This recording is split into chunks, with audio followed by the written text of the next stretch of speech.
This year is different because this is our 4th consecutive year. We've averaged roughly 80 miles per year. I think everyone, the residents, understand what we're looking for. We're trying to help the quality of life in the city. We're bringing hope back to the people. This is the fact that we've been consistent, persistent, and we have continuity. So I guess what we're looking for is we're seeing in our walk today, the streets are much cleaner than we saw 3 years ago.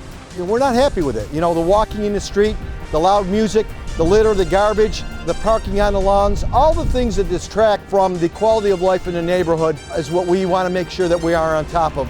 We're here to help the people. Today we have the Red Cross with us. We have a fraternity with us. Every week we have different people coming out, and we have the residents that come out and embrace us because I think this is a great opportunity, not only to meet the mayor, but meet the chiefs, department heads. At the end of the day, the only thing we can provide is service to our residents, and that's what we're doing.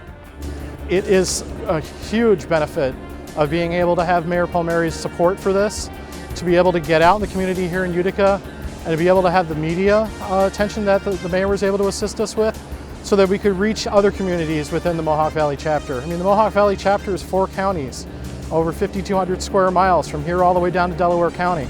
And seeing that the city of Utica is taking the lead in this and having us be included in their sweeps of the communities, to be out there is something that we couldn't ask for a bit more than this. People won't necessarily come to us, and we can go on television, and we've done this for a long time, and give our phone number out and say give us a call, but going door to door knocking and leaving door hangers on their doors saying the Red Cross is here for you, that certainly is something that, you know, is going to be modeled in other chapters. It's something that's being done in other areas of the country, not necessarily here in our chapter, but it is something that has the most impact, and it's something we thank the city for letting us partner with them for. The American Red Cross, they came back to us in February, and they recognize the fact that we do sweeps. They want to know if they could be involved and reach out to bring in the carbon monoxide and smoke detectors into these homes. That is their commitment, and what better venue to do it than a sweep that we're out there on a beautiful day like today, knocking on doors, talking to the residents that very much need. If you look behind us, we've had 2 of the homes over here, catastrophic with fires. We're here to save lives, and any venue that we could do that to bring in American Red Cross, we're open to it, and the vehicle to bring it to it is, quite frankly, our sweeps on Wednesdays. We did a lot of talking about carbon monoxide and that issue being a huge issue here in the city of Utica. You know, we're home to one of the largest refugee populations in the country. We have a lot of people that are new to our country that are here, that aren't necessarily used to using stoves and ovens to cook their food, and sometimes they use open heating sources to do that, not realizing that being in an enclosed space, that it does become an issue with carbon monoxide.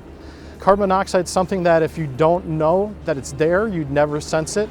You'd get very groggy, you'd pass out, and unfortunately, you know, that sometimes is the horror story of that. You know, the mayor was very, very upfront about asking, is that something that we could help with?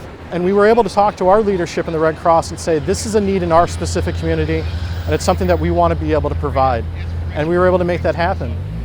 You know, this isn't just something for media attention, this is because the mayor cares. And I can say when we approached the mayor about doing this program, he was the one who suggested us to go along on the sweeps with him. The mayor does care very deeply about it. He's been very involved in the planning of doing this and the continuation of this program.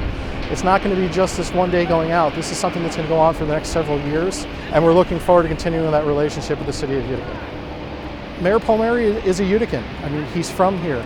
He has a passion for the city. This is his home, as it is as my home and the members of our chapter's home. You know, we are your neighbors, we're here.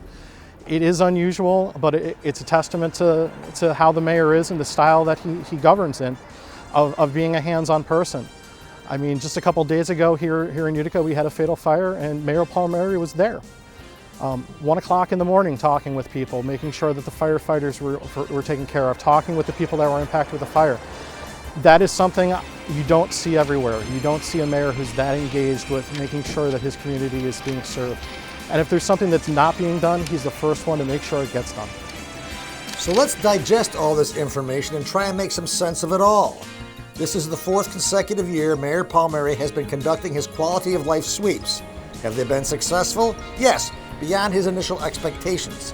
They are so successful and popular, municipalities throughout the Mohawk and Allegheny Valleys have mimicked and adopted his technique. Faith-based groups sing his praises and thank God for Mayor Palmieri and his never-ending efforts in taking back the streets.